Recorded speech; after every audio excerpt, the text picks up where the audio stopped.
Gaelic football on Off the Ball. With AIB, proud sponsors of the GAA Senior Football Championship. Check out #TheToughest for more.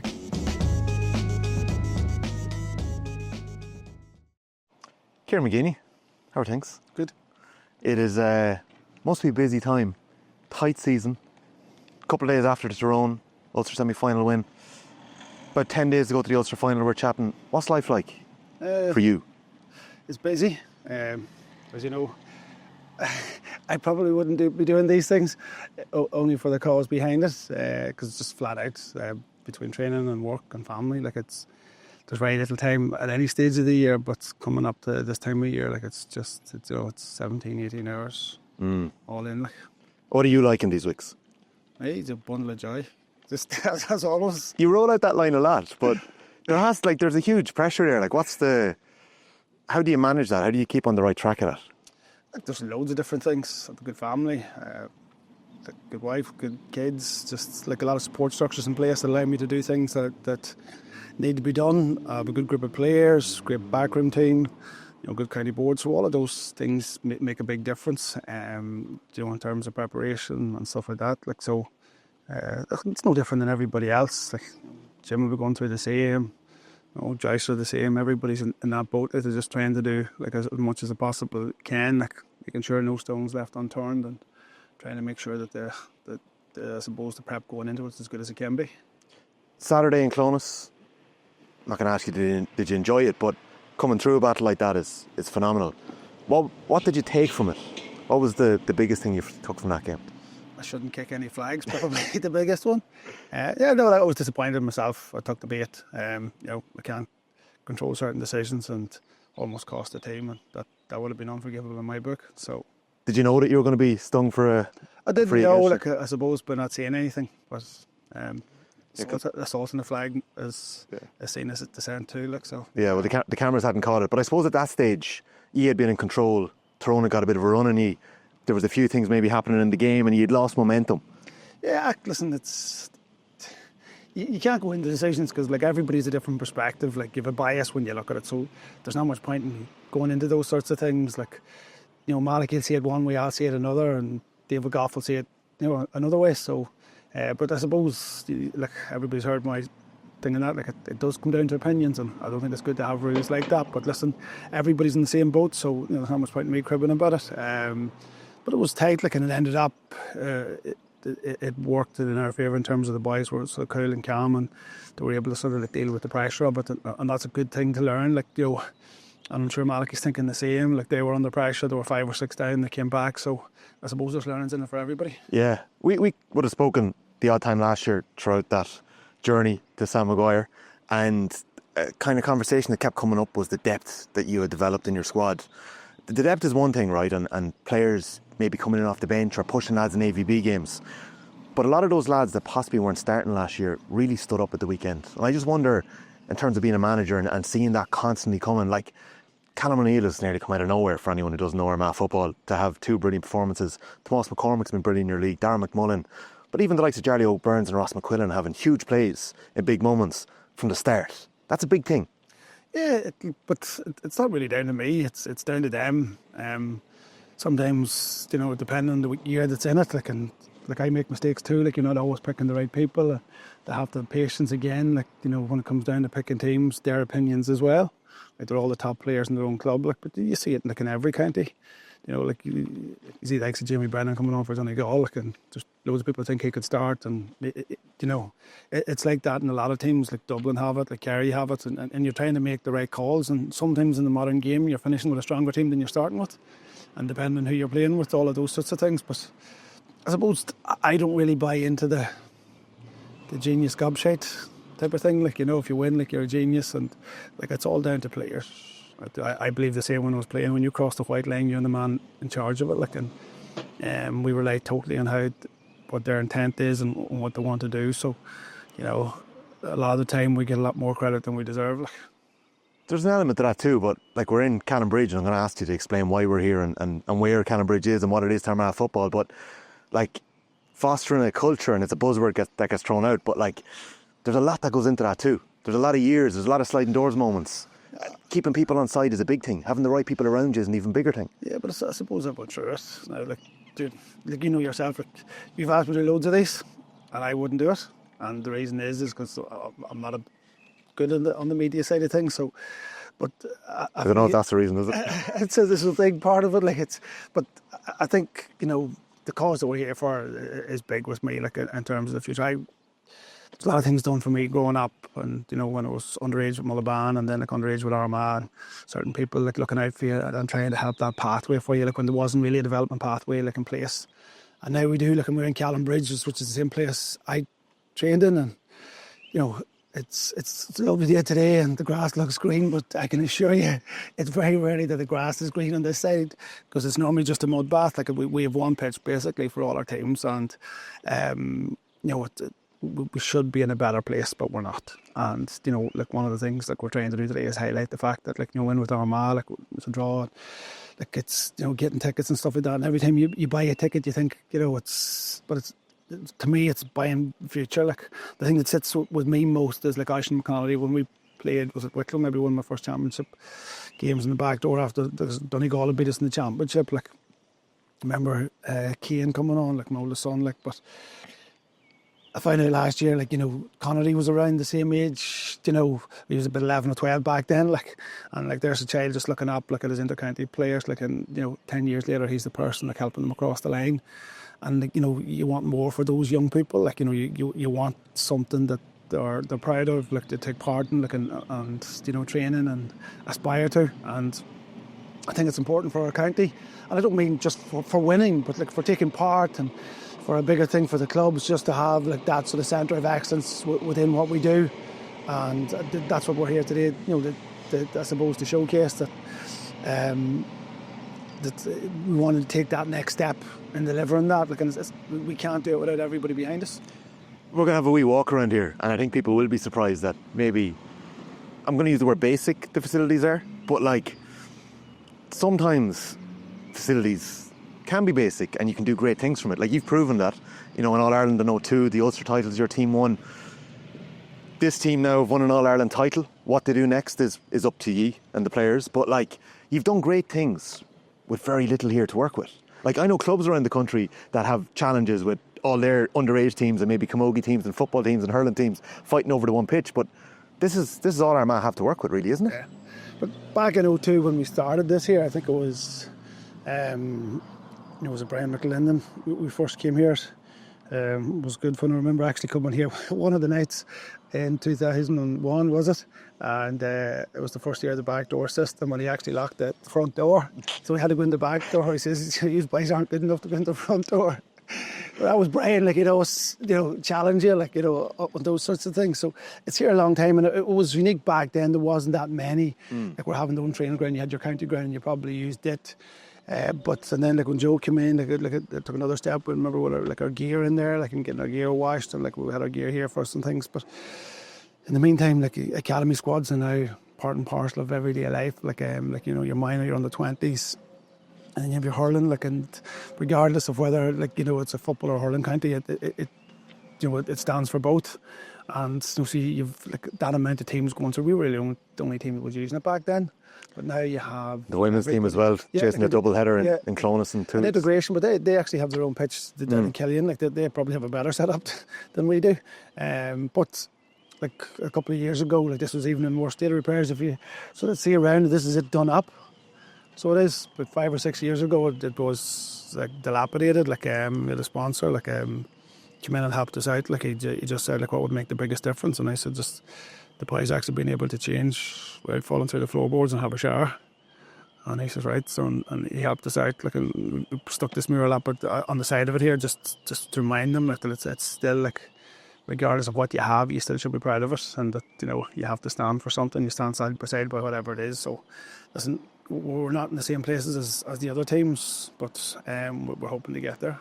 Yeah, we might talk a little bit more about St. Malachy's and Portadown and what you're trying to do there when we get over there. We're going to take a little walk over to the pitch here and see where all the action happened in Callanbridge. So Kieran, Murderball is a phrase I've heard thrown around about Armagh training back in the days. Can you talk us a bit through that, and does it still hold a bit of relevance nowadays? No, you're not allowed to censor that anymore. Brian had a different one. Brian had sort of changed the Armagh sort of mindset back then. He wanted players to play for Armagh, like he wanted to be proud of Armagh. And we've heard of the 10,000 hour rule, for mastery.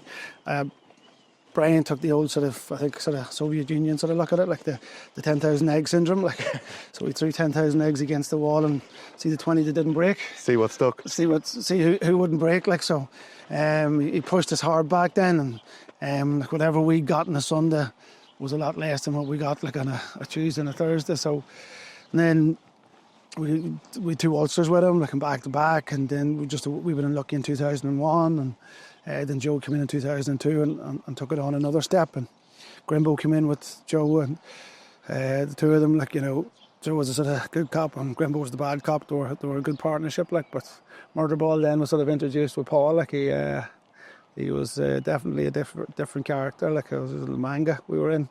I remember it was a thunderstorm, like, and all the forwards rushed in to sit in the dugout, and there was lightning coming around, and Grimbo turned around and was like, what?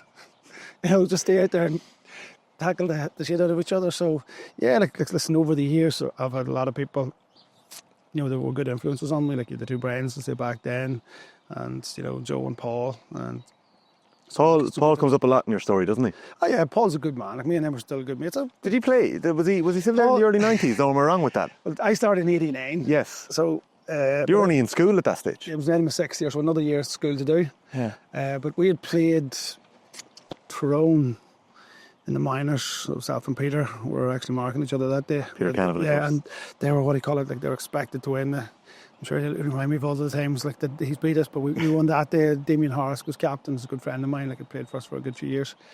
It was quite poignant because at that stage, year before, when I played minors, a fella called Fergal McConville, he'd been Dee's best friend. Like, he caught cancer shortly, after those minor years, and he died in '84. So like, it was it was different sort of back then, like, and just all the things were happening in a young sort of team. But when I got on to the seniors, after that game, like at half time, I think it was a few of the Tyrone and Armagh boys had a bit of a disagreement in the tunnel, and for some unknown reason, somebody thought it was a good idea that, like, as a start to the new year in September, like, Tyrone and Armagh should play each other under lights behind closed doors. Oh. So that was my first introduction. We actually played Meath in the first game, a challenge game. I was trying to figure that out because there was a couple of challenge games, but Meath was the first one, and then Tyrone was the second one. And that was the Meath team of '89, yeah. right? Okay. Yeah, like, they were tough. I remember running into Martin O'Connell, and there was a wooden bench along the side of it. Like, and all I can remember is I ran into him, and I was on the other side of the wooden bench. Like, when I looked up, but that particular night, like, the ball was thrown up, and they decided to reacquaint themselves with each other. But myself, Peter, Rolly Reilly, Adrian Cush, just were sort of hiding in the corner. Benny sort of sitting looking at everybody having a good time. Like, so yeah. it was a big introduction. And then the first game was against Donegal up in Ballybuffet. I came on for some unknown reason. They were trying me as a forward back then. So I think that was 89-90, and then the 1981, but it was 92 before. So debut in '92. Yeah. 6 stitches and an AC joint and concussion, all in the one. All in the one. All in the one. I was going to ask you to go through a list of them all over the next 35 years, but I might leave that one for another day. We might be here for a while. Yeah. But I had a question then so you make the championship debut in '92. I have a couple of questions here on this.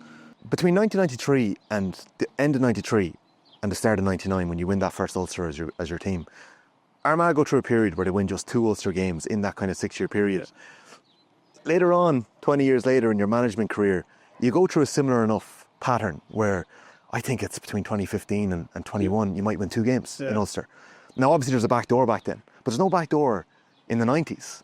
So how did you pull it together or deal with it, or were they lost years for you, those years? Well, it depends. As a young man, no, because you went to play your summers in America, live life a wee bit and enjoy it.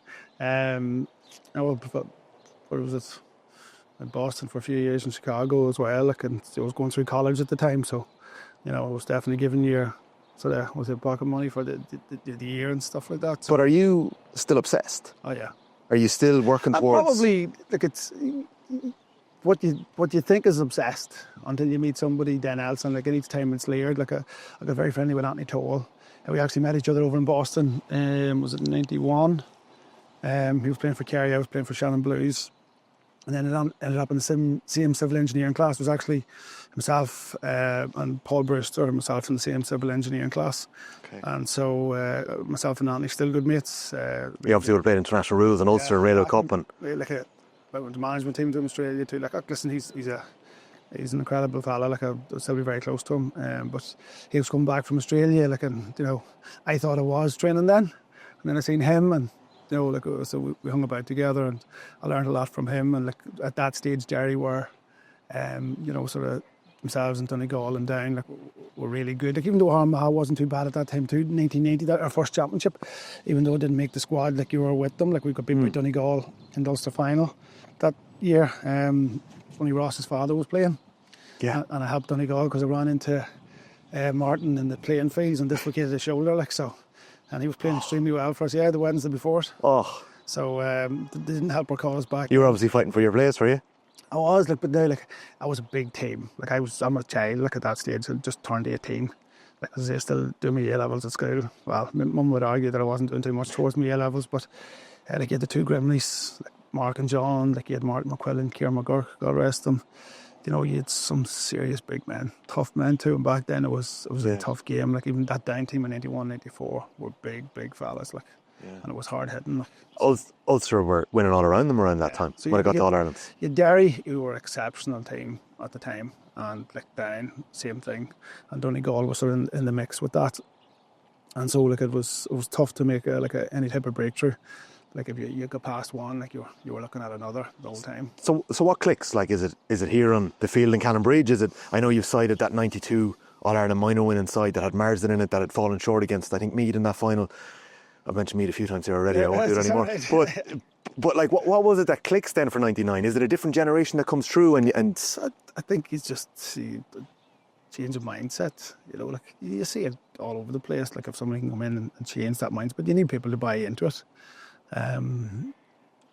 It's very hard. There's good footballers in every county. There's no doubt about that. But there are cultural differences between each county, and that has a big impact on how far they're willing to go and how far they're willing to push. And as I said, sometimes you think you're training, and then the controls around training, I think, what do you mean? It's just when you can do praise and when you can't, and all this sort of stuff. As if the people who are running, it's not me, but S&C coaches and people, but they know way better than anybody else. Nobody wants to be flogging players anymore. We did back then. Back then, you were back in August, September, October, 3 months of pre-season. Laps. For 3 games. For 3 games before Christmas.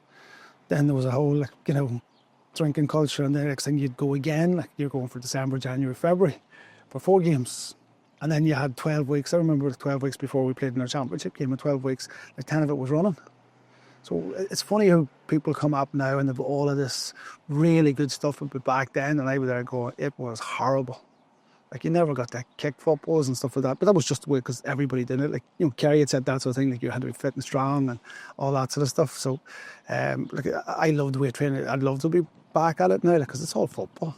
Outside of your pre-season, again, I don't think we were given enough time for it this year, but outside of that there. And we have people giving out now about the season, there's too many good games, but I think no matter what we do in Ireland, it's a bit like the weather.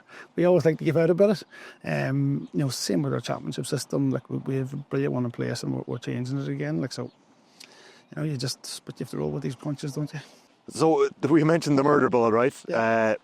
What do you think of when you think of your own training here back in the days? Is there certain players that you love to tussle with on a training game, or fellas that ran away from you, or what was the story? I only ever went to pick up one person every training session. Who? Diarmuid. Really? Yeah. Why? If I could mark him, I felt I could. Yeah. He was easily our best. It's funny how, again, history moves on, and some people keep their name and some people don't. Diarmuid was an exceptional talent. He could have played number 2 or 15. He was the best tackler we had, best blocker. He was balance on the ball. He could have played rugby or soccer. He's a great player, great temperament too. Now we used to kill each other, so we did. He was very strong, could handle himself too. So it was always a good thing. But if I just knew if I could handle him, I could handle anybody. Can you see that in when you're trying to build a team? And I know you've spoken before about when you first came back to Armagh, the maybe 15 to 17 period was tough for a lot of different reasons. We might get into that after. But when you're trying to build a team to get to where you want to get to, can you see that in them? Can you see the character stuff that you're looking for? Can you also see yourself when you were maybe in 89, 90 and you're nowhere near where you are in 02? Can you see that? Oh yeah, like it's building blocks, and then what people sort of perceive you to be is a big part of it. Like, and I suppose that's why, like, you have managers like McGuinness and Galvin and Desi now, in fairness to him too, like Jack O'Connor, like they're able to, I suppose, get into players' heads and make them believe that, you know, this is what's needed. And understanding what's needed is a lot different, I think, like in reality than what people perceive it to be. It's like the man of the match thing, like who has the most free kicks and who plays well in the last 5 minutes. Sometimes, yeah. 85% of the time, like it's, you know, the heartbeat of the teams, the people who make them tick, like are always the sort of difference. But we don't know how to measure Gaelic football. What do you mean by that? But like, how do you measure like an all-star? There's a big waiting on All-Ireland semi-finals and finals. Look, of course there is, yeah, there is. But no, I think it's slightly changing. I'm saying that as somebody who's on the panel. But yeah, no. It depends who wins it. Did you think Stephen Campbell deserved an All-Star this year? In terms of measuring impact on Gaelic football? But without knowing everybody else's stats. So like the thing is, like, if you take it, like, my point would be, so if you take Peter Morgan and like what he does, so like, you know, you seen him there against Darragh Canavan, like in the thing, like, and he was able to do it, like, but you know, how many interceptions, how many fist passes, how many assists, like what do you measure?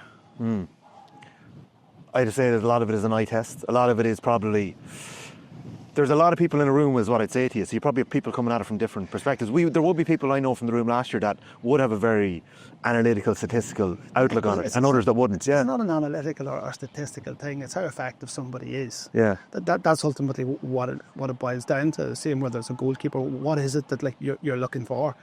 And listen, you know, it doesn't make the headlines and everything else. And I'm not picking holes, but I'm just going to say, like in rugby, like we can measure Paul O'Connell the same way as we measured Brian O'Driscoll, but we know he's good at his role, and we know Brian O'Driscoll's good at his role. But like we don't sort of say, well, Paul O'Connell didn't score as many tries or didn't look as flashy as Brian. Like, you know, but we know how to measure them. So does this feed into team selection for you? Like when I'm looking at the Armagh team and the options that you have, there's one man I think of who has possibly the biggest play in the All-Ireland final last year at the very end of the game, who probably doesn't tick the boxes in terms of kicking frees or kicking points, but Joe McElroy has that block. Like, are you measuring McElroy's impact? How are you measuring that? How are you choosing him as the man? Depends what role you give him. So, like, if it is he marking somebody, is he in his transition? Like, you know, that's what I'm sort of saying. Like, in the modern game, like when the ball is thrown up, that is the only time cornerbacks and corner forwards exist. That's the only time. Do you think that's going to change now? It's changed 25 years ago.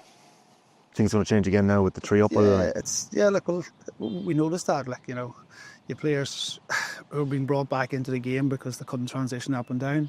But we regard them as good players, but the boys that could transition up and down, we regard, like, no, like, I remember listening one day in the TV, so saying, like, a particular player was go back, look at our good players, like, you know, running back there to tackle, like, they shouldn't be doing that. I was thinking, that's a great thing to tell our kids. Don't work hard in life. Like, you know, just stay out there and let everybody else work for you. That irks you. But it's, like, it doesn't happen in any other sport. Like, you know, I was chatting to somebody there recently in soccer and he said the same. Like, he says, we'd like one-on-one situations too, Kieran.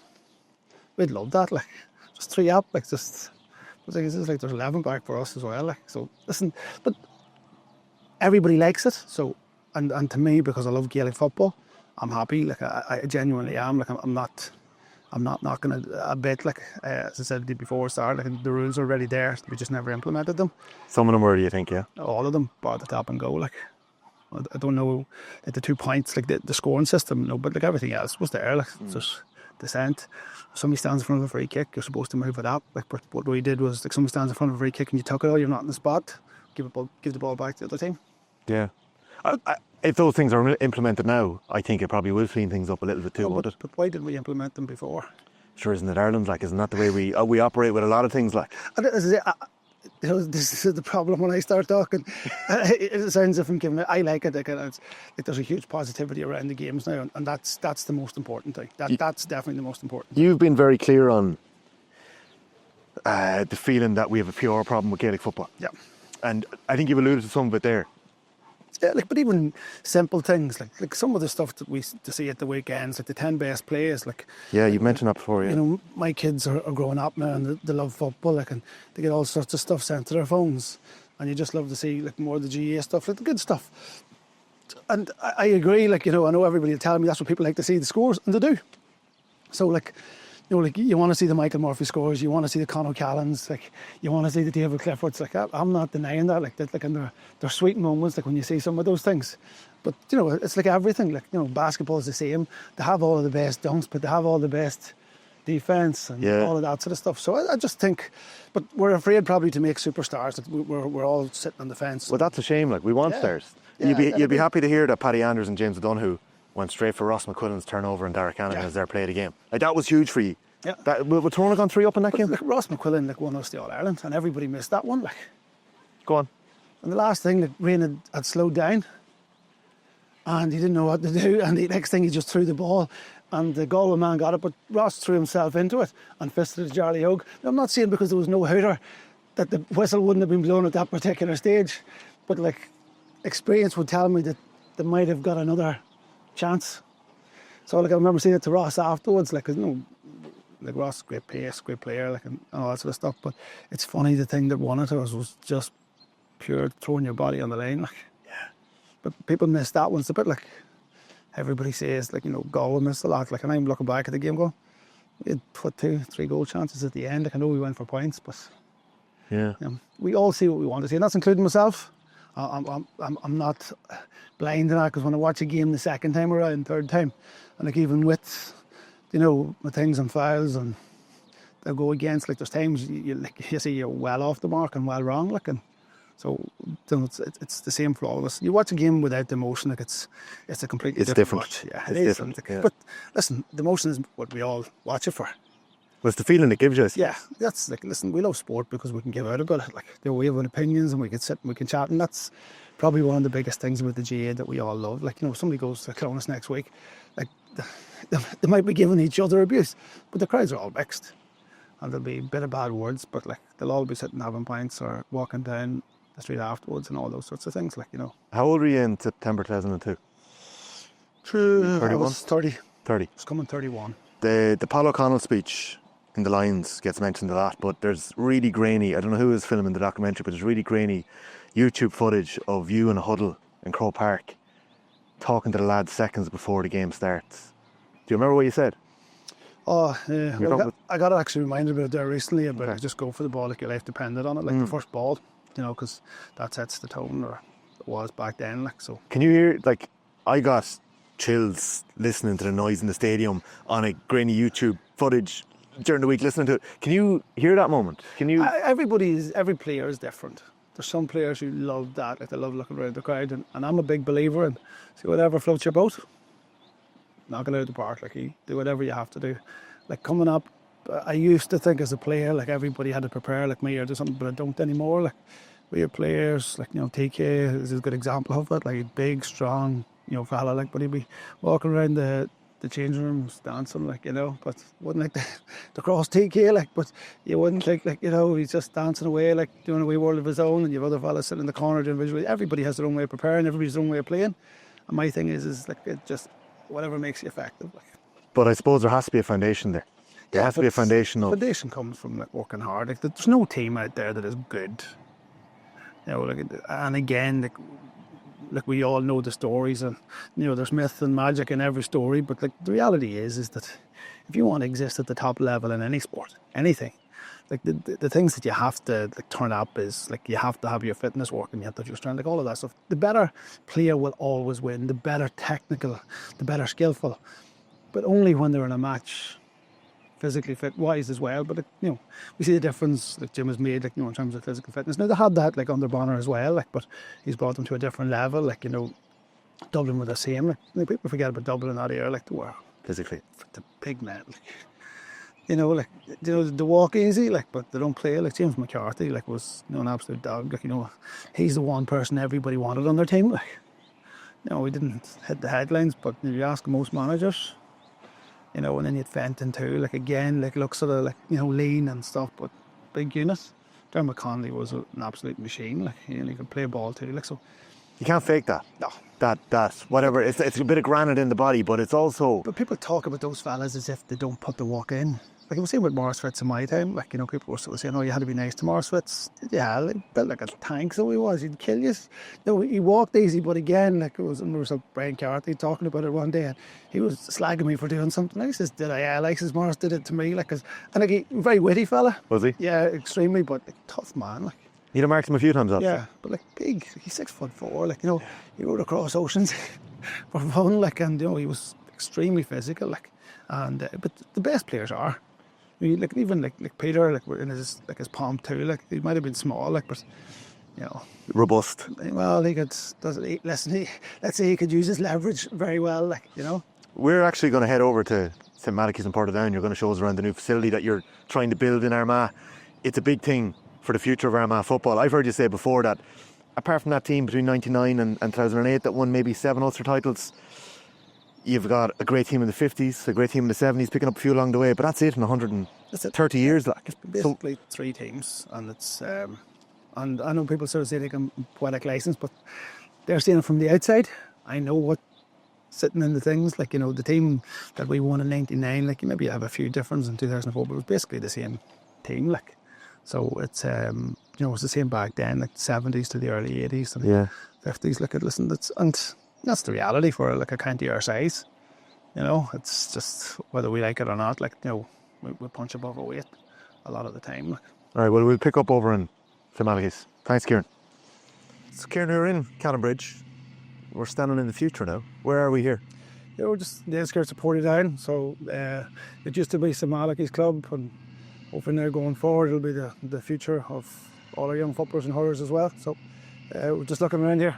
We're just not used to that much green grass where we train, like, but yeah, like, it's starting to take shape, but like everything else, it's about the bills, and you hate taking it back to it. And as I said earlier, I wouldn't even be doing this, only that I think it's, what do you call it, it's a strong thing for all of us, and not just for the team that's present now, but like those under 17s, they got to the All-Ireland final this year, like, but those under 13s, under 14s, like, you know, maybe like Cian, Di, my own kids, you know, you want, what do you call it, like the future to be something that they can, you know, go to, like, and change without maybe putting their foot through the floor and things like that. So yeah, like, it's starting to take shape, but we just have such a long way to go.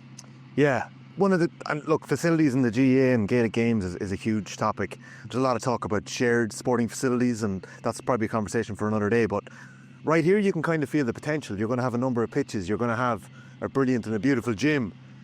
It's going to look amazing.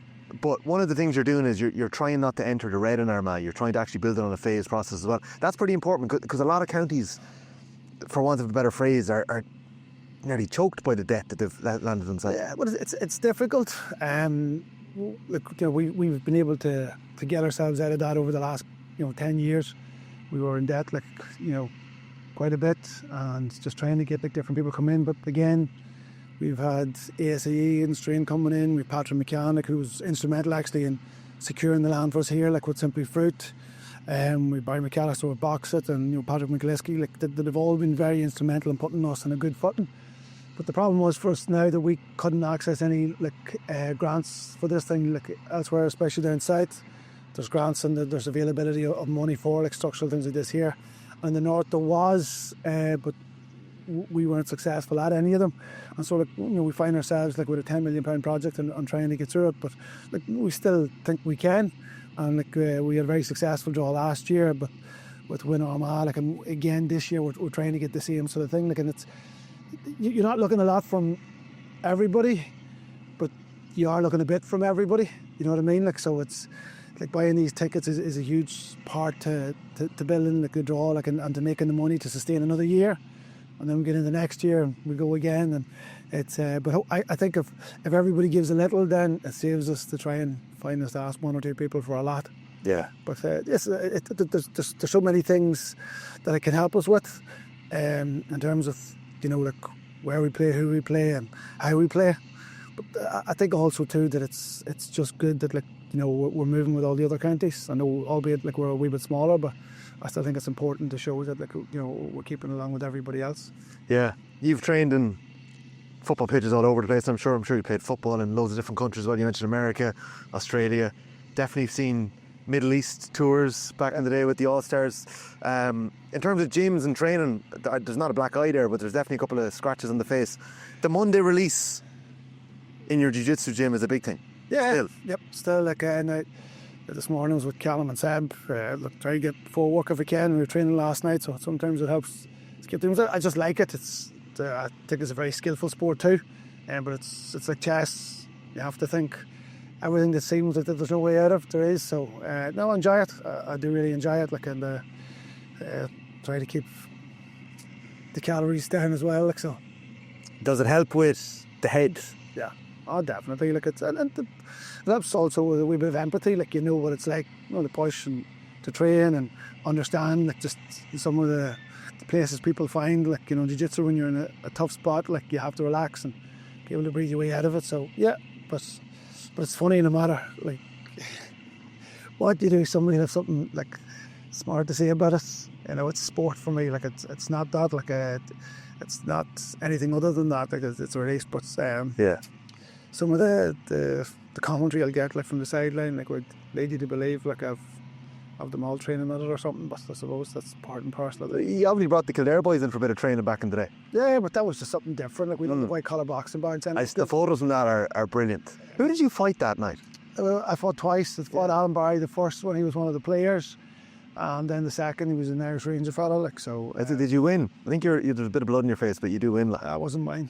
Wasn't that? No. The Kildare days, like I mentioned earlier on, synchronicity between when I say synchronicity, because maybe it meant nothing, but the kind of the Armagh fallow period in the 90s where you hadn't won games as a player before you won those Ulsters, and then you have the first couple of years of your reign as an Armagh manager where there's probably a lot of noise about the fact that you hadn't won a game in Ulster for a couple of years. But with Kildare football, how did that shape you as a manager into what you are today? Because we mentioned sliding doors moments with penalty shootouts, but there's a bloody width of a crossbar. There's a Benny Coulter in the square. There's a free that shouldn't have been against poor Andrew McLaughlin. There's these moments too where I suppose that's sport as well, but does that help along the way? Probably the biggest one was Donegal, Jim. Kevin Cassidy scored one. 11. Left. He had missed one just beforehand, and I think I nearly hit the corner flag, and the second one went over. It's just the way things are. I probably don't lend myself to get the lion's share. I'm told that I don't play the game very well, but my answer to that is always, if you're playing a game to have people side with you, it sounds really bad for them. Who's telling you that? Nearly every successful manager I've ever talked to. That there's a game within the game, but I suppose you are who you are, and you try and look at that. I think I can still get better at what I do. In management, I can get much better, but just in terms of my own character, my personality, I have a tendency to rub people the wrong way.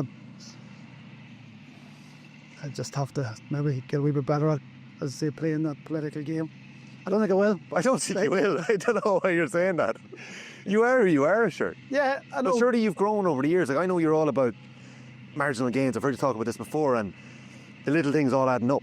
That's a big thing for you as well. Yeah, but it's a big thing for everybody. You take who we're going to play. Jim has talked before about how meticulous he is in terms of what he goes after, and Gavin was the same. Joe Jack's different in terms of how he does it in Kerry, but it's more or less the same sort of thing again. And you just, everybody has their own way of doing it. Joyce has been unbelievable in doing that, in terms of how he's added to Galway year on year. Some of the players to have, that he's unearthed, and Maher at the minute, is the heartbeat of that team. He's phenomenal the way he's playing for them. And he has Comer and Shane Walsh, you have to hit full thing. And you've turned infinity. You see what he's built over the years. And so we're all trying to do the same thing. Some of us are playing catch up some days, and other days we're not. But as I said to you earlier, I don't buy into the thing. I suppose we're more facilitators than anything else. And it's funny, over the years you see all of these things, and as you know, everybody blames it on the sub-editor. Oh, he just pulled that bit out of it, Kieran, like, you know. And like, we live in a world of clickbait and things, like, and so you're seen as this particular type of person, and like, you know, that's not you, but it's part of the game within the game. I remember, how do you call him? That editor or director. You thinking of Guy Ritchie? Guy Ritchie, like he said, like, you know, he says, don't hate the player, hate the game. And he said, no, you can't hate the game, you have to love the game, because that's the game you're in. And sometimes I find that hard to remember. Yeah. You know, so it was, and again, but I still think you shouldn't have to kiss somebody's ass to get fair play. Yeah. That's one thing I definitely don't think you should do. And, you know, but like, you have to play within the same rules as everybody else, and you can't expect special treatment. So, you've mentioned a couple of players there from other counties, right? And Maher and Finnerty and Comer, and we were speaking about a few Armagh lads earlier. What are the little things that you're looking for in a raw footballer that's come into you, and you're thinking long term? What are you looking for? It's probably a whole lot of different things. You know, the character's an overused sort of thing, but it's important. Like, you know, a good indicator was Sean Boylan actually said to me, like, you know, if you wouldn't like to mark him, but you love to play along with him, like, you know. So there's players there that are playing against you, and you might think, oh, they're dirty gets and they get away with murder and stuff, but you still like them playing for you, you know. Now, you can't mention anybody that might be playing soon, but you know, like, winners are winners, like, they know how to win, and you love to see that. Like, you like to see that type of obsession. But like, there's a lot of shepherding, there's a lot of sheep. It's very hard to become one, you know. Not everybody's built that way, like, and not everybody thinks the same way, and you just have to sort of try and recognise those things. And it's funny, like, we don't recognise the shepherds much in football, I don't think, anyway. You mean in terms of players? Yeah, the players who make teams tick, like, and they don't always get. Like, sometimes you do. Like, Murphy's a good example. Like, he's a winner through and through, but he also, you know, he's like, they're always different just when he's on the pitch. Like, he's just got that type of presence, like, you know. And look, you're lucky when you have a player who's like putting the ball over the bar like he can, like, in that sort of. But normally they're more subtle than that, you know, in terms of like as I say, Maher, like, you know, in Galway, or You got plenty in Armagh. yeah, and Joe Connor, like, in Kerry, like, it's a phenomenal year, like, and you just, like, you see the work ethic that they're putting in, and look, everybody knows that it's a big thing with me. Like, you know, you play for the team first, and like, but you had players the whole time, like, that you notice that you love to see, like McGonigal, like, from Donegal, would be that type of player. Like, and he's a big, You notice when he's not there. yeah, Yeah. he's big and he's strong, but he's a hell of a player. Heartbeat.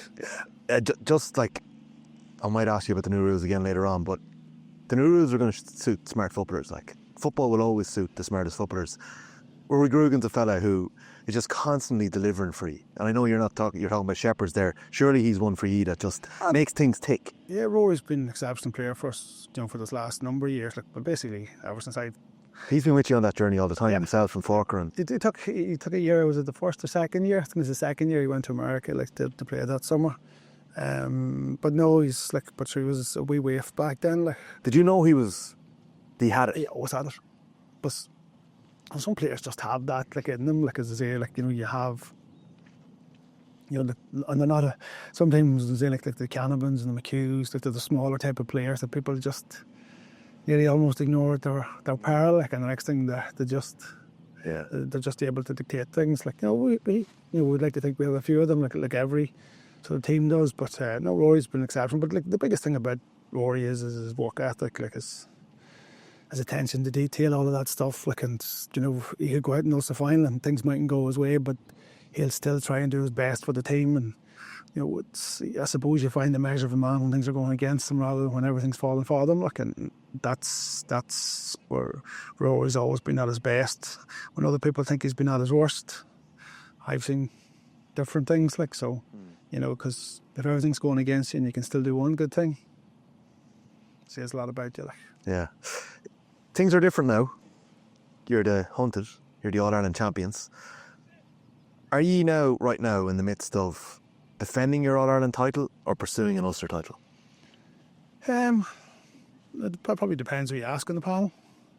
People would want one more than the other. As for hunted, I suppose we've always felt that way. We probably get a wee bit more PR than we deserve over the years. Do you mean bad PR? I don't want Or good PR? I would sort of say like everybody would have an opinion on us, like, you know, like we talked about, like even when you're sitting at the top table, like, like they're bad because they're not winning, like, but as I pointed out before, like we don't have that history of, let's be honest, like it's been Dublin, it's been Cork, Kerry, it's been Galway Mayo for 140 years. Like people say, no, it hasn't, but like Kerry and Dublin have competed in 80% of our finals and have won 50% of them between two teams. Like, it's not a level playing field. Is a little bit of that noise though, like down to you? I remember listening to a piece you did with Oisin McConville and Thomas Niblock back in the summer of 21, and you were asked, "Can Armagh win in All Ireland?" And how many Ulster wins matches had you won up to that point? And you give a brilliant answer and you said it was your personal opinion that if the lads reached their potential, I'm not sure anyone else could see it at that time, but you spoke about the difference between belief and confidence. Yeah, belief is what I call it, like it's hardwood. Confidence is confidence is a veneer. It's easily cracked. Like, it has to be. You have to be able to deal with hard knocks. You have to be able to get that. Like, and some managers out there, like, are obviously much better at it than me. Like, they can do it sort of quicker. But you always sort of trying to push that out. But it's not an easy thing. But again, like, I suppose I went through it as a player. Like, I remember starting. Like, everybody laughed at us and said we weren't going to do it. And then, like, when you did win it, you won in a row, and history then held a different story. Like, but you obviously were the hunted after winning in 02. Yeah, and is it not undermined, but is it kind of dismissed how close you were to getting back? Does it matter that you were close? What rankles with you from that? Like, you got to. I wouldn't say anything rankles. It just comes down to opinion. Like, and what I've noticed over the years, personalities plays a big part in it. I just have to get a better one. Some PR manager has told you to roll out that line, because I've heard you say it a few times and I don't think you believe it. I do. I actually do. I'm not. Is that why you have Donaghy and Gilligan around you? Well, like, Kieran's a wee bit better at it than sort of playing the game. And I wouldn't say playing the game. Kieran's an extremely smart coach, but that's his character. Like, he's not fake. Kieran's just, wife was very like that more. She's from Kerry. I slagged the Kerry ones. Like I said, there's only people who can call you a moron and make you feel good about yourself at the same time. Like, they've just got that. They've got that lilt or whatever it is, like the gift of the gab. Connacht is along those lines too. Like, he's very like full of energy. Like, Burkey's probably a wee bit more like me, but an extremely intelligent coach and very good at what he does. And then Kieran McGeeney has done an unbelievable job with our keepers over the last number of years. But listen, you can go into it again. Like, you look what McGuinness has done. Like, the only time he's been there, you look what Galvin has done. You look what Gilroy did and how he changed Dublin around. Like, and then everybody told Desi, like, it was a poison chalice, and what he did. And so, like, there's a lot of good people out there and good at what they sort of do. And but every county's different. Like, there's not much point in saying, but we still maintain this thing, like, that we have a geographical idea of what makes a good player, as if there's no good players in some of the lower divisions. And yet, like, if you play them one-on-one, and I seen that, like, in the Aussie rules and in the provincial things, so put your lights out, like, but we just still have this thing, like, oh, you play for a strong club, you're a brilliant footballer. Those who play for a weak club are not brilliant footballers because they haven't won. What have you won? As if that makes you good or bad at what you do. The team is different. I understand that point, but like, some of the best footballers I've ever played with and against, like hadn't won too much, like, Anyone stand up? There's loads over the years. You actually forget some of the names. Like, you remember going into international route, like, I always thought the international route was a good leveler for people, like, because people said, oh, you had to be aggressive, but you didn't. Like, some of the stuff, like, again, like, you go back to the Canaverns or like Trevor Giles, like, people that here, like, they were all still very good at it. Like. Yeah, well, you mentioned Sean Boylan. Like, Sean Boylan always had a really good smattering of junior and intermediate players. He was looking for the person, I think. Yeah, Sean's an exceptional human being, like, just full stop. Been very friendly with Sean over the years. He's helped me on a number of occasions, like before the All Ireland final. I damaged the bone in my hand, like, I couldn't even catch the ball, and Joe sent me down to him, like, and that's how I got to know Sean, like. And I thought that was in 2002. Yeah, I thought I was going to need an injection to play, and back then, like, you were like a pin cushion, like, whatever got you on the pitch, but I didn't. Like, I've been very friendly with him ever since, but an absolute gent, like, still will be there, like, anytime you need, like, a helping hand for advice or anything else, like, nothing many like him. There certainly is not. Last one before we move on to a quick chat about the Ulster Final this coming weekend. And it's a fairly open-ended question. I feel kind of bad asking it, but you might have something for me. What is the most important thing you've learned as a manager? It's not about me, like it's about them. That's ultimately, like, and you're trying to convince them that too, like, because sometimes, you know, when you can pass the buck, you know, it's easy because, you know, if everybody's telling you,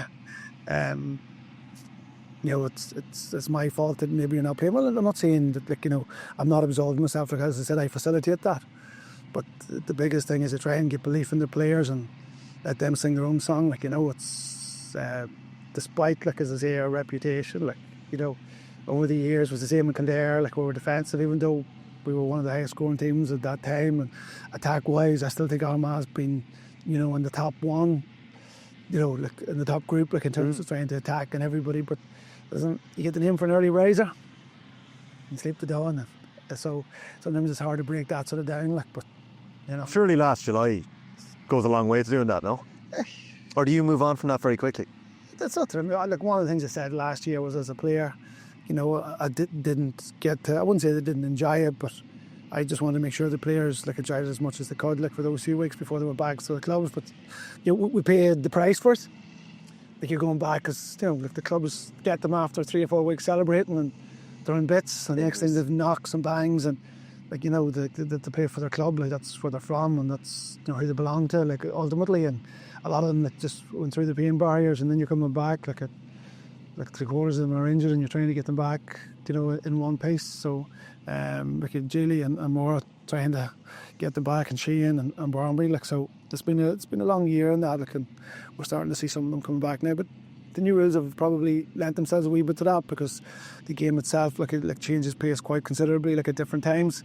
So, you know, everybody's suffering with that. We're not the only ones. Yeah, no, for sure. This weekend then, Clonus, there was 2 semi-finals in Clonus last weekend. It's a good thing the Ulster Finals in Clonus? Yeah, like, listen, to be honest, I know, again, people sort of things, I don't really mind.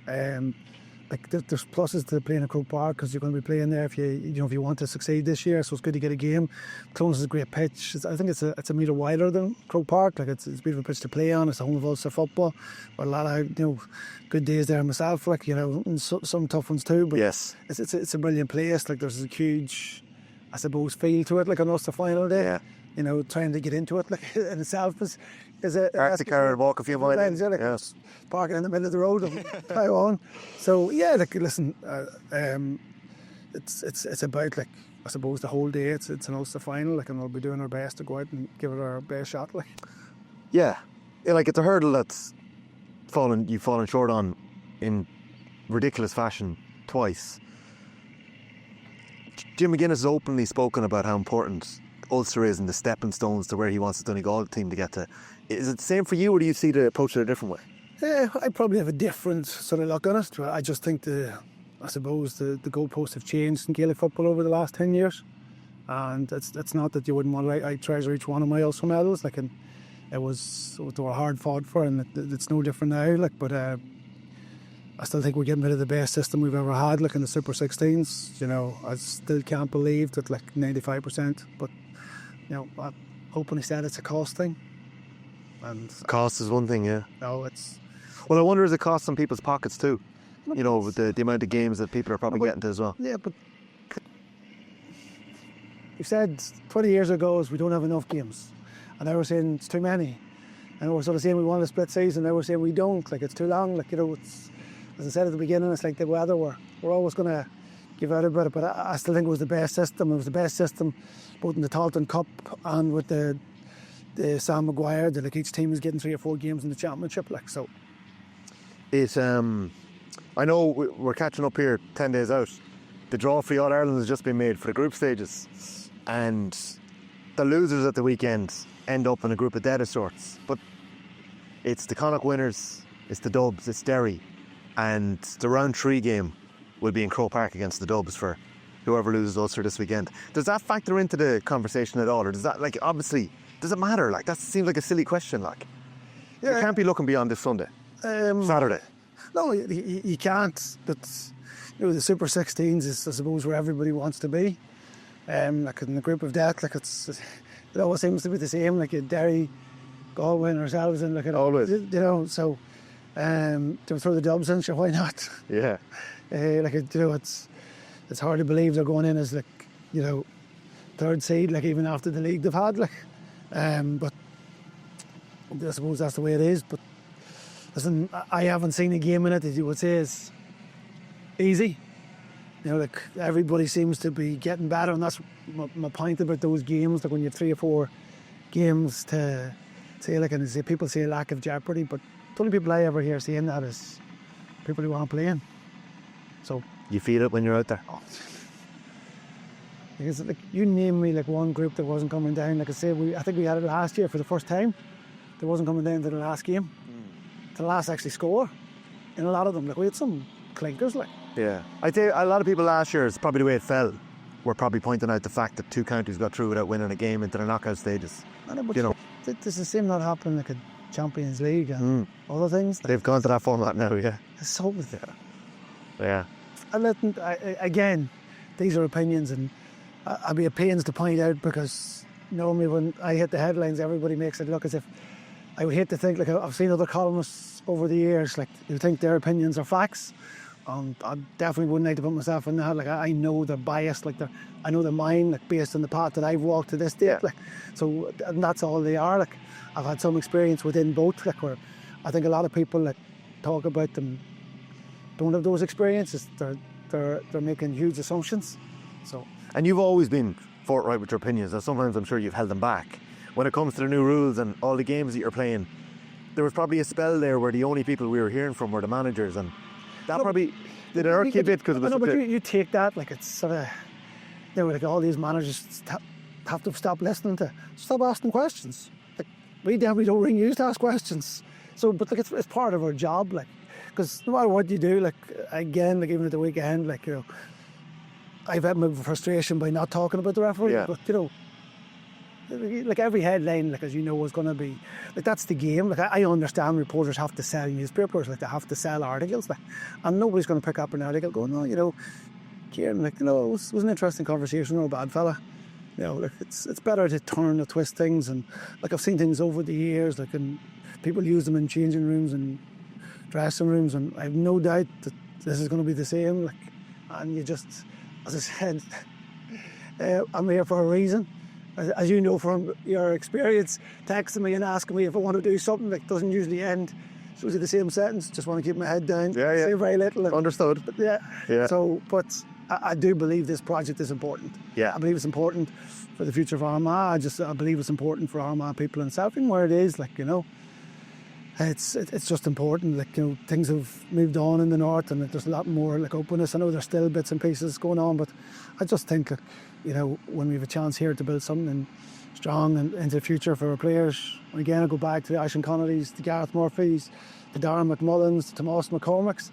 When I started off, there were kids, like, you know, and I don't think I've got any older, but when you look at them, and I see Ross McQuillan, Kane McConville, see all of these fellas who played with their father, like, you know, that time is moving on, and like, even like Rory and Aidan and Soupy and these fellas who are coming close to the twilight of their career, like, and like what they want to do for the future, like, and I know they want their kids, like Aidan has 2 boys, and like Brookie there is the same thing, he has 3, and like, you know, they want, you know, good places for their kids. And well, this isn't for the All-Ireland champions, like. That's for all of us, and it's also something to be proud of, like, and I think that's one of the things about the GAA, like, that we're good at, like, you know, and it gets missed along the way. Like, you go around the clubs now, like, most clubs' facilities are phenomenal, like, you know, our own club up there, like in Ballymacnabb, like, and like they have another pitch there, and you see the wee fella going up, like, on a Sunday morning, and you know, floodlit pitches and stuff like that there, and the wall ball and everything happening.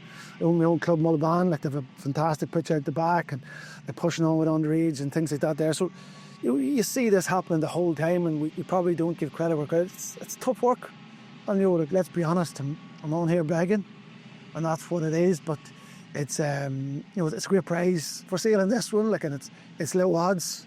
Yeah. Like, my wife slags me, but like, there's a big interest in these around the country, though. Yeah, and like, you know, more is on, like, a bit like, why do you not do? And I just like, if we buy tickets, we have to put them in the kids' names or somebody else. I said, if I win this thing here, every woman in the country, I says, I'll go bananas. Like, I said, so it's a bit like, you know, picking the tickets out of COVID time that we stuck up somebody's sleeve or something.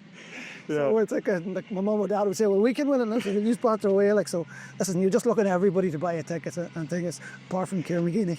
Yeah, no, that's fair, Kieran. So Saturday evening in Clonus, you'd be back at that flag. What's the heart rate like during games like that? It's usually not too bad. Again, for all the referees watching, you do be a pain to point out. There is an emotional attachment. We spoke off camera, but because it's a very poor position to watch the game from. I do believe that's the next step for the GAA is to facilitate people to actually watch the game, because you need to watch it from above. Even our selectors looking, the likes of Clonus, they're supposed to sit down, but they need to stand up to be able to see some of the game, to make a decent call. The reality is we probably need to see it from a height. And another bonus from that there is then you're not interact. You're emotionally drawn into the game, and that's part of my job not to be. And as I said, I was embarrassed about it. I don't like it. And the poor flag did nothing for me. Funny story now, because the groundsman came in and he was shouting, is McGeeney in here? I was sitting on the bench at the time, and he just goes, he says, what about my flag? I was, what to do to you? And he says, well, I forgive you, Kieran. It's probably the only thing you've ever kicked straight in Clonus. So, no matter what you do, you're getting it from everybody. But you do have to, you have to try and take into consideration that they're trying to do their best job. I still believe there's learnings in it from everybody. Yeah. But that'll be a whole different story. Yeah, we'll save that for another podcast. We'll save it for again. But definitely at club level, I found that, and I know we're not talking about it now, but club level, the Dissent rules that have been implemented are going to have, I think, a massive impact. Yeah, listen, and they should have been there already. They were there, but I think it's been properly implemented now. But I think it's probably given the confidence to the referees to do it, because, again, human dates referees are games, and as I say, if I can stay calm with dates, yes, I can stay calm with anybody who tells me. He's obviously not putting me under enough pressure. Yeah. So, but I think the fact that it's given refs confidence to be able to do that, because it's a severe penalty and it can change a game. And I don't think that there's anything wrong with that rule. I genuinely don't. Because it shouldn't happen. Now, because it's very definitive. As I say, people pointing on about the goalkeeping one, it's not 20 seconds, it is 20 seconds. Yeah. No, it's just what I think it is. Yeah. So you're doubt now again, I think. I know it hasn't. No. It's still an opinion. Yeah, that's the trouble with it. Yeah, and but as I say, going back to the Dissent thing, there's absolutely nothing wrong with it. That's what it should do. And yeah, people like me just have to. You were a strong proponent of the solo and go over the years. We're going to see a lot of that this weekend. I actually thought we saw a lot of turnovers in the Tyrone Armagh game. There was a lot of that going on. I don't know whether that was the steps rule being implemented or not, but it was giving defenders a chance. There's such a history between Armagh and Donegal and Ulster, especially over the last 30 years. You've met so many times, and I've heard Devaney and Eamon McGee talking about hating coming up against the Armagh team back then as well. How is that? Is that flipped, or are you actually chasing Donegal, given how they turned you over last year? But now you're the All-Ireland champions. The narrative here is kind of funny. Yeah, listen, it's like everything else. They're a great team. They're one of the top teams in the country. There's just no doubts about it. People try to put it back to whether it's me and Jim. I don't play anymore now that it's Jim. Those days are gone. It's nothing to do with it. They can bring it up if people want, but it really hasn't. It's to do with this group. And Donegal have, I know they had a bad year, for a year there, but before that, it's where people thought they were in the wilderness. Did 3 or 4 Ulster championships, did they not? In that period, even when Jim wasn't there. But again, he's brought them back up, and it's not a stretch to say they're probably the top 2 contenders. I'm not seeing it to muddy the waters. If you're going on the bookies odds, we're well below them, and they're basing it on something. So is that bodies? Is that the fact that you're missing so many of your All-Ireland starting team last year? It's a whole lot of different reasons. I suppose it's everybody said afterwards, nobody thought we were going to win it again. So maybe that's just the way it is. But in fairness to the boys, they've won it once, and no matter what anybody says, they can talk from right to doomsday. They still can't take that off them. Kieran McGeeney, best of luck in the rest of the season. Best of luck on Saturday in Clonus. And best of luck with the future of Armagh football here in St. Malachy. You're building something, I think, special for the future generations as well. So that's a big thing, and we'll give the details for that fundraiser one more time on Off the Ball. Okay, cheers. Thank you. Fair play. Thanks a million. Gaelic football on Off the Ball. With AIB, proud sponsors of the GAA Senior Football Championship. Check out #TheToughest for more.